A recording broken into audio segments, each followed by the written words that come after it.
काल आम्ही आणि खासदार साहेबांनी राज्याचे कृषी मंत्री आणि मदत पुनर्वसन मंत्री या दोघांची भेट घेतली। त्यांना ही गोष्ट निदर्शनास आणून दिली की 8 ऑगस्टला सोलापूर जिल्ह्यात पाऊस झाला, त्यांचं प्रशासनामार्फत अबकडे गेलं आणि त्यांचा निधी वितरित झाला।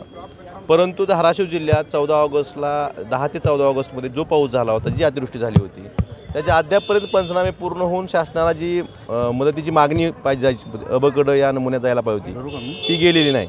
त्यामुळे तात्काळ ही माहिती मागून त्या शेतकऱ्यांना बाकीच्या जिल्ह्यात जसा निधी आला त्याप्रमाणे निधी वितरण करण्यात यावं। आणि दुसरा विषय, या सरकारने नवीन पीक विमा योजना लागू केलेली आहे। आता एवढा पाऊस होऊन सुद्धा चारही ट्रिगर ॲड ऑन कव्हर जे होते, चारही ट्रिगर काढल्यामुळे शेतकरी एवढं नुकसान होऊन सुद्धा पूर्ण सोयाबीन पाण्यात असताना सुद्धा शेतकरी विमा कंपनीला नुकसान भरपाईसाठी कळवू शकत नाही। ते न कळवल्यामुळे जी तुटपुंजी रक्कम विमा कंपनीकडून मिळू शकत होती ती सुद्धा आता मिळणार नाही। मग ह्याचं श्रेय कोण घेणार आता? आणि दुसरा विषय, मागच्या वर्षीपर्यंत निवडणुकीच्या आधीपर्यंत ह्या सरकारनं 3 हेक्टरपर्यंत 13,600 रुपयेप्रमाणे प्रति हेक्टरी अतिवृष्टीची मदत दिली होती। आता ती मदत वाढवायची तर लांबच, परंतु एवढं नुकसान झालं असताना सुद्धा त्यांनी 8,500 प्रमाणेच प्रति हेक्टरी मदत द्यायचं धोरण जे शासनाचं आहे हे चुकीचं आहे। एकतर विम्याचे ॲड ऑन कव्हर काढल्यामुळं विम्याची मदत कुठली मिळणार नाही, त्या दुसऱ्या बाजूला 13,600वरनं रक्कम कमी करून 8,500 काढली।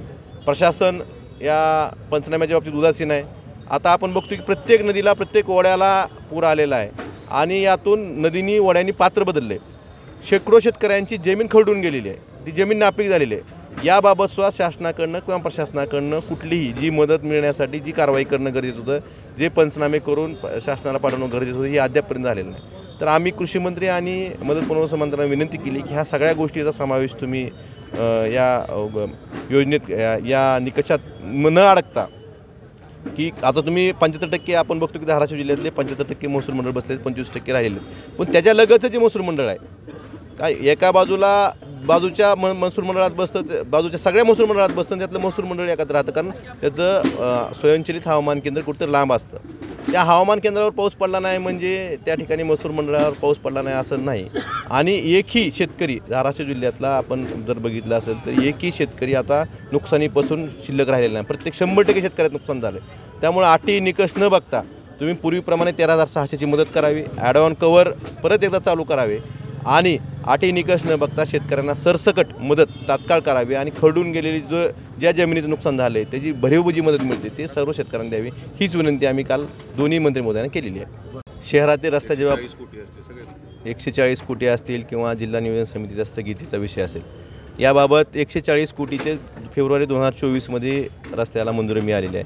3 महिन्यात निविदा प्रक्रिया होऊन ह्या रस्त्याची कामं सुरू होणं गरजेचं होतं। मी मागच्या 15-20 दिवसापूर्वी सन्माननीय या राज्याचे प्रधान सचिव आहेत नगरविकास विभागाचे, त्यांनाही भेटलो आणि त्यांना सांगितलं की आमची निविदा प्रक्रिया आजपर्यंत का प्रलंबित आहे।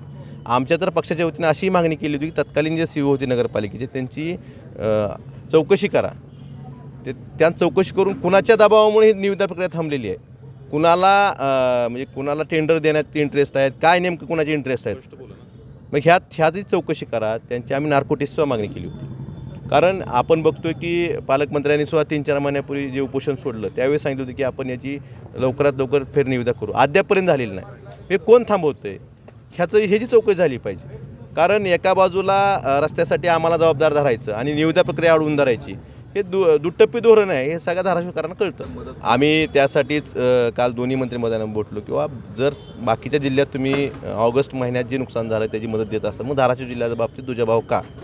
मग नंतर माहिती घेतल्यास प्रशासनानंच ती माहिती पाठवली नाही, मग प्रशासन उशीर का करतं आहे? नेहमी धाराशिव जिल्ह्याच्या बाबतीत स्थगिती असेल किंवा कुठलीही नुकसान भरपाईची मदत असेल, धाराशिव जिल्ह्याच्या बाबतीत दुजाभाव का केला जातो? आणि तात्काळ आमचं एवढीच विनंती आहे की 15 दिवसात जर ही मदत शेतकऱ्यांच्या खात्यावर जमा झाली नाही तर शिवसेना रस्त्यावर उतरून आंदोलन करेल।